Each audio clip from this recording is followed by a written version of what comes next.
எல்லாருக்கும் வணக்கம். நான் உங்கள் ராஜி. குழந்தைகள் நல்ல குழந்தைகளாக வளரணும். ஒழுக்கமானவனாகவும் நேர்மையானவனாகவும் படிப்பில் சிறந்து விளங்கக்கூடிய குழந்தையாகவும் நல்ல குழந்தையாக இருக்கணும். இந்த சமுதாயத்தில் நம்ம குழந்தைகள் நல்ல பேரோடு இருக்கணும்.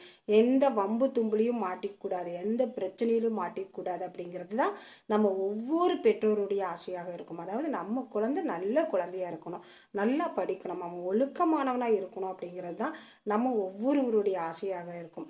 குழந்தைகள் நல்லா வளரணும், ஒழுக்கமானவனாக இருக்கணும் அப்படின்னு நம்ம நினைக்கிறப்ப, குழந்தைகள் நல்லா ஆழ்ந்து தூங்குறப்ப அவனுடைய காதில் நீ ஒழுக்கமானவன், நீ நேர்மையானவன், நீ தப்பு தவறு செய்யாதவன், படிப்பில் சிறந்து விளங்கக்கூடியவன், உனக்கு எல்லா ஆற்றலும் அறிவும் இருக்குது அப்படின்ட்டு நமக்கு என்னெல்லாம் ஆசை இருக்கோ அதைய குழந்தையோட வலது காதில் மெதுவாக சொல்கிறப்ப அவனுடைய ஆள் மனசில் பதிஞ்சு அவன் ஒழுக்கமானவனாக நல்லவனாக வளருவான் அப்படின்னு பெரியவங்க சொல்கிறாங்க. ஒரு முறையாவது இதை செஞ்சு பாருங்கள், இதில் நல்ல பலன் கிடைக்குங்க. குழந்தைங்க சொல் பேச்சு கேட்காத குழந்தையும் கூடி நம்ம தினம்தோறும் ஆழ்ந்து தூங்குறப்ப சொல்லிக்கிட்டே வர்றப்ப அந்த குழந்தை நல்லா சொல் பேச்சு கேட்குற ஒழுக்கமான குழந்தையாக வளரும். நிறையா பேர் இதை செய்து பயன்பெற்றிருக்காங்க. நீங்கள் ஒரு முறை செஞ்சு பாருங்கள், நல்ல பலன் கிடைக்கும்.